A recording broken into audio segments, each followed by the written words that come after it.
जय माता दी। आप सभी को क्रोसेंट एस्ट्रो चैनल की तरफ से नवरात्रों की हार्दिक शुभकामनाएं।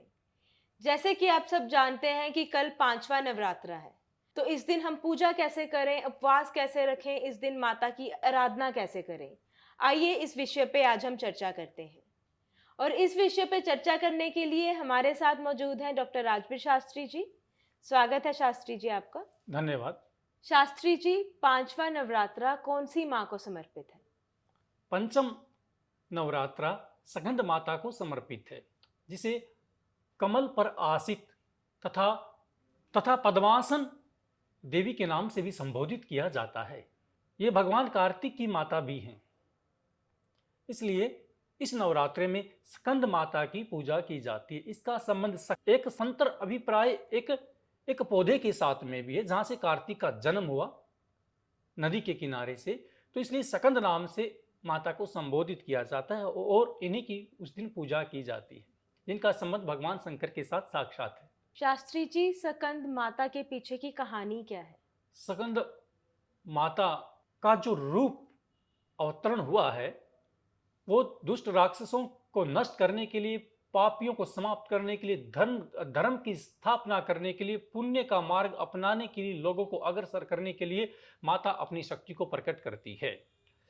दुष्ट दानव तो माता ने समाप्त किए ही, साथ में इस लोक से और देवलोक से उन सभी पापियों को हटा दिया जो कि धार्मिक कार्यों में व्याधा उत्पन्न करते थे। ये माता मोक्ष द्वार को देने वाली है और सभी मनोकामनाओं को पूर्ण करने वाली है। स्कंद से अभिप्राय स्कंद कार्तिक भगवान का नाम भी है और स्कंद पुराण भी हमें प्राप्त होती है, जिससे हमें ये इस चीज का महत्वपूर्ण ज्ञान प्राप्त होता है। जब माता पार्वती ने भगवान शंकर को प्राप्त किया, उसी काल अवधि विवाह के पश्चात स्कंद तथा भगवान कार्तिक का जन्म होता है। परंतु उसके माध्यम से माता पार्वती अपनी कथा के माध्यम से एक शक्ति के द्वारा इस संसार व जगत को, सभी देवों को एक शिक्षा देना चाहती थी। कभी भी किसी भौतिक चीज के प्रति आकर्षित हम नहीं हो सकते। अगर यदि हम होते भी हैं तो उसकी वहां पर हानि होती है। यदि आप किसी वस्तु को प्राप्त करना चाहते हो, उसके लिए आपको तप करना पड़ेगा, आपको ज्ञान की आवश्यकता पड़ेगी, पुरुषार्थ करना पड़ेगा। तब आप अपने मुख्य लक्ष्य को, अपने हितैषी व्यक्ति को प्राप्त कर सकते हैं। अन्यथा रूप, सौंदर्य, भौतिकवाद के द्वारा किसी व्यक्ति को प्राप्त कर लेना, वो सांसारिक सुख के सिवाय और उसके अन्य विषय कुछ भी शेष नहीं बचेगा। ईश्वर का जो माध्यम है हमारी आत्मा के द्वारा है। स्कंद माता का अभिप्राय यही है कि प्रत्येक मनुष्य को अपने जीवन में पुरुषार्थ करना चाहिए। जिस प्रकार से स्कंद को जन्म देने से पूर्व माता पार्वती ने कठोर तप के द्वारा भगवान शंकर को अपने समक्ष उपस्थित किया, और देखिए कुदरत की कितनी विधि विधान से परमात्मा ने उस पहलू को जोड़ा है। जब ब्रह्मचारी रूप भगवान शंकर ने पार्वती से पूछा, किस व्यक्ति को प्राप्त करने के लिए आप तप कर रही हैं? आप इतनी सुंदर हैं कि हजारों राजकुमार आपके पास आ सकते हैं। धन की आवश्यकता तो आपके पिता राजा हैं, धन की भी अभिलाषा नहीं है, और आपके रूप सौंदर्य को देखकर मुझे नहीं लगता कि आपके प्रेम प्रसंग को कोई व्यक्ति ठुकरा सकता है। यदि किसी ने ठुकराया है, आपका अनादर किया, आपका अपमान किया है, अवश्य ही वो सांसारिक तत्वों से अनभिज्ञ है, वो कोई श्रेष्ठ व्यक्ति नहीं हो सकता। बड़ा हठी है। हठी का अभिप्राय अभिमानी है, जिद्दी है, जो अब तक आपके सामने मिलने आपसे क्यों नहीं आया। परंतु वो तो साक्षात ब्रह्मचारी के वेश में भगवान शंकर पार्वती की परीक्षा ले रहे थे। परीक्षा केवल लौकिक नहीं है कि कल मेरी परीक्षा, कल मेरा एग्जाम है तो बच्चा डर जाता है, नहीं। परीक्षा के माध्यम से देवताओं को भी गुजरना पड़ता है। माता पार्वती की वो सटीक परीक्षा थी जो खुद भगवान शंकर लेने के लिए आए थे। आज भी विधान है, हमारी दादी नानी के समय की स्त्रियों को हम देखेंगे तो यदि उनसे पूछा जाता था कि आपके पति का नाम क्या है, आपके ससुर का नाम क्या है, तो वो उसका नाम नहीं लेती थी, वो दूसरे व्यक्ति से संबोधन करवाती थी। रामू का पापा, रामू का चाचा, रामू का ताऊ, इस प्रकार से। ये क्यों? उसके प्रति सम्मान भाव, उसका नाम उच्चारण नहीं कर सकते, क्योंकि जो पति का जो स्थान मानते हैं, अभिप्राय परमेश्वर की तरह मानते हैं, तो उसका जो वास है वो हृदय में है, वो अपनी जबान से उसे बाहर नहीं निकालना चाहती। जो पति का वास परमेश्वर की तरह उसकी आत्मा में है, वो उसे जबान से बाहर शब्दकोश बनाकर उसे आउट दिशा में नहीं भेजना चाहती। ऐसे भी पहलू हमें प्राप्त होते हैं। कई बार माता अपने बच्चों को लेकर स्कूल में नाम लिखवाने के लिए चली जाती। जब मास्टर ने पूछा, बताइए पिता का क्या नाम है, बच्चा अबोध अपने पापा का नाम नहीं बता सके। माता से मास्टर ने पूछा तो माता भी कहे कि मैं तो इसके पापा का नाम नहीं लूंगी। अब बताइए क्या करें। मास्टर जी के सामने भी समस्या, और स्त्री अपने पति धर्म पे रुकी हुई कि मैं उसका नाम उच्चारण न करूं। तब किसी बाहर के व्यक्ति से बुलाकर यह पूछा जाता था, बताइए कि इसके बच्चे के पिता का क्या नाम है। अन्य व्यक्ति दूसरा नाम लिखवा कर आता था। ये परंपरा अति प्राचीन है, आज से 20 वर्ष पीछे भी जाएंगे ये चीज हमें प्राप्त हो जाएगी। लेकिन समय का दौर है, कलयुग का प्रभाव है, समय बदलता जाता है। आज तो एक साधारण सी बात है, पहले यदि पति अपनी पत्नी को लेने के लिए अपने ससुराल में जाता था तो लड़की दौड़कर अंदर छुप जाती थी। पापा यदि बेटी के सामने विवाह की बात भी करता, सभा से उठकर बेटी अंदर चली जाती थी कि वो लज्जा करती थी, वो शर्म करती थी। आज तो युग बदल गया, लड़की स्वयं ही बात कर लेती। जब तक विदाई नहीं होती थी, परहुणा जब घर पे आता था, स्त्रियों के महल में प्रवेश नहीं कर सकता था। उसका साला, अन्य रिश्तेदार चाय पानी भोजन घर की बाहर की बैठक में ही करवाते थे और वहीं से उसकी विदाई होती थी। जब बस में बिठाने के लिए माता जाती थी तो आगे वाली खिड़की से लड़की जाती थी और पीछे वाली खिड़की से परौणे को बिठाया जाता था, आगे जाकर ही मुलाकात होती थी। आज जमाना बदल गया, आज तो लड़की खुद ही बता देगी कि इतने बजे आएंगे और रुकेंगे नहीं, मुझे जाना है, और उनको ये पसंद है, उनको ये पसंद नहीं है। मतलब कहने का अभिप्राय, जमाना इतनी तेजी के दौर से बदला है कि आज तो सारी बातें पहले ही पता लग जाती। कुछ जमाना दूरवाणी का आ गया, फोन के माध्यम से प्रत्येक बातें उपस्थित हो जाती। वो लज्जा, वो दूरियों का समय वो धीरे धीरे दूर होता हुआ जा रहा है। तो उस समय जब माता पार्वती से पूछा गया, ब्रह्मचारी रूप भगवान शंकर ने, बताइए कि किसको प्राप्त करना चाहती हो, किसे पति बनाना चाहती हो, उस व्यक्ति का नाम बताएं। तो माता पार्वती अपने मुख से नहीं बोली, पास में खड़ी सखी विजा से कहती है, इन्हें बताइए मैं किसे चाहती हूं, इस ब्रह्मचारी ब्राह्मण को बताइए कि मैं किसके लिए उपासना करती हूं, किसे पति बनाना चाहती हूं। तब विजा ने बताया कि भगवान शंकर को प्राप्त करना चाहती है। और ब्रह्मचारी ने परीक्षा लेने के लिए इतनी गहरे विषय से उनके सामने स्पष्टीकरण का, किसे प्राप्त करना चाहती हो, उस शिव को जिसके पास रहने के लिए घर नहीं है, पहनने के लिए वस्त्र नहीं है, सोने के लिए स्थान नहीं, शमशान में वास करता है, आसपास उसकी हड्डियां घूमती है। उस व्यक्ति से विवाह क्यों करना चाहती हो? वो तो भूत प्रेतों का वासी है, कैलाश पे रहता, पहाड़ों में घूमता है, उसके साथ मत जाओ, अनेकों राजकुमार आपको प्राप्त हो जाएंगे।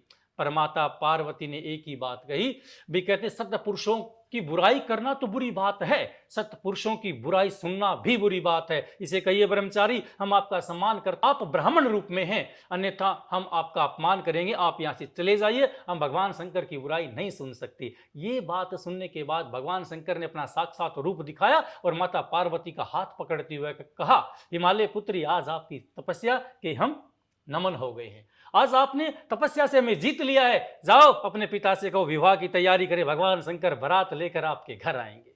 ये प्रभु की लीला है। ये माता को आशीर्वाद प्राप्त हुआ अपनी तप के माध्यम से। आप इसे लव मैरिज भी कह सकते हैं। प्रेम माना कि एक तरफा है, लेकिन किसके प्रति? भगवान शिव के प्रति, आध्यात्मिक के प्रति। ये प्रेम का पहलू है।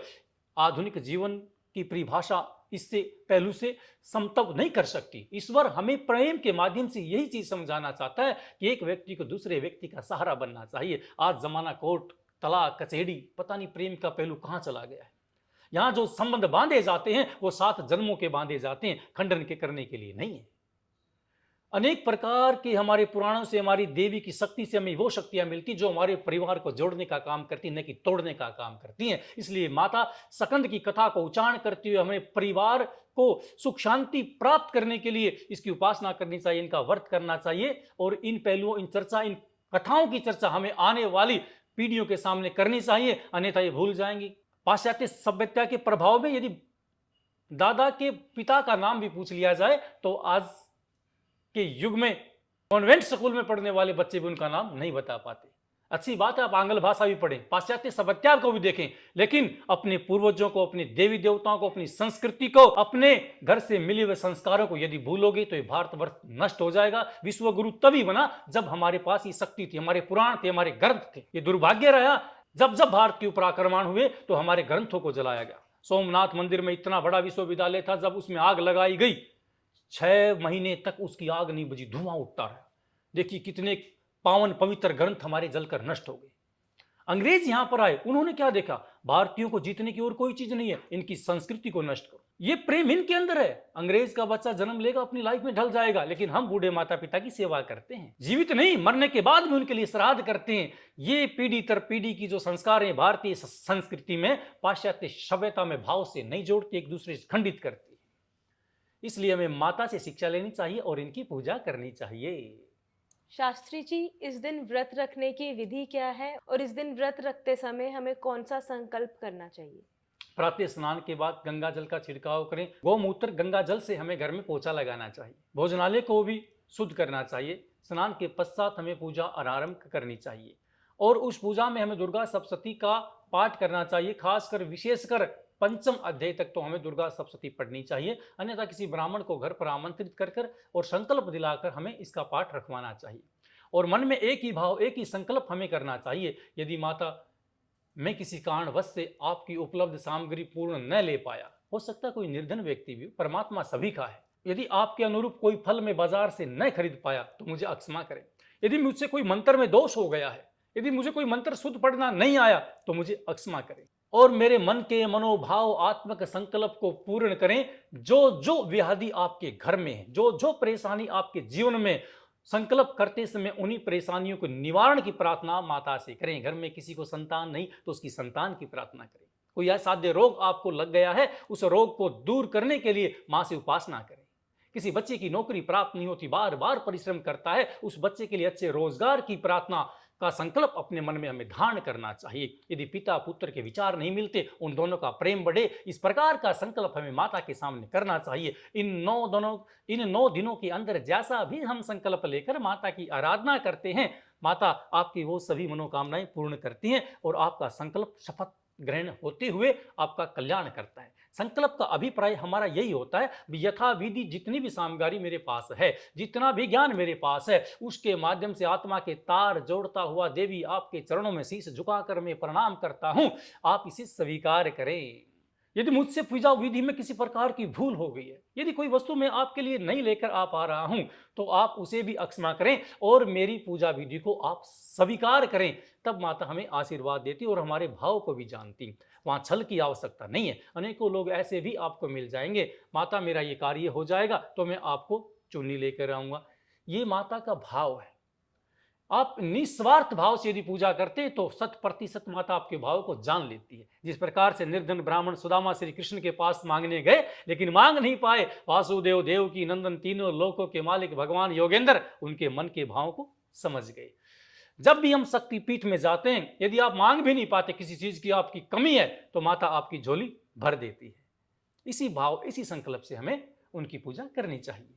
शास्त्री जी, इस दिन पूजा करते समय हमें कौन कौन सी सामग्री का इस्तेमाल करना चाहिए? तांबा, चांदी, मिट्टी के कलश में जल स्थापित करना चाहिए। वरुण देवता की हमें वहां स्तुति करनी चाहिए। चौकी लगाकर गणेश भगवान की स्तुति करें, वरुण देव को स्थापित करें, षोडश मातृका को वहीं पर स्थापित करें, सप्तघृत मातृका का स्थापन करें, फिर संकल्प करें और फिर माता का आह्वान करें। आह्वान का मतलब माता को आमंत्रित करें कि हमारे घर में आइए, हम आपकी पूजा शुरू करते हैं। सभी देवताओं को मां के साथ विराजित कर तब अपनी सामग्री वहां पर उपस्थित करें, जैसे धूप, दीप, नैवेद्य, प्रसाद, पुष्प, पुष्पमाला, आचमन, स्नान, वस्त्र, सौभाग्य सूत्र, आसन, पाद्य, अर्घ्य, पुष्पाहार, चंदन, रोली, मौली, धूप, हल्दी, सिंदूर, बिंदु, दूध, दही, द्रव्य, इत्र जिसे आप सेंट कहते हैं, षोडश श्रृंगार, जो महिलाओं के श्रृंगार की वस्तुएं होती हैं, वो सभी भी आप माता के लिए समर्पित करें, उस भी सामग्री को साथ में लेकर आएं। फल, पान, दक्षिणा, आरती व प्रदक्षिणा, मंत्र पुष्पांजलि के साथ में हमें माता की पूजा करनी चाहिए। इन सभी सामग्री को हमें वहां पर उपस्थित रखना चाहिए। शास्त्री जी, आज आपने हमें और हमारे दर्शकों को ढेर सारी जानकारी दी, इसके लिए आपका बहुत बहुत शुक्रिया। अभिवादन करते हैं आपको। आज हमने पंचम नवरात्रे के बारे में चर्चा की। उम्मीद है हमारे दर्शकों को आज का हमारा कार्यक्रम बेहद पसंद आया होगा और उनको ढेर सारी जानकारी मिली होगी। आप भी पंचम नवरात्र के दिन माँ की पूजा करें, माँ की आराधना करें और विधि विधान से उनका व्रत रखें। ऐसी ही और जानकारी के लिए आप बने रहिए हमारे साथ क्रोसेंट एस्ट्रो पर। आज का कार्यक्रम आपको कैसा लगा हमें कमेंट बॉक्स में ज़रूर बताएं। जय माता दी।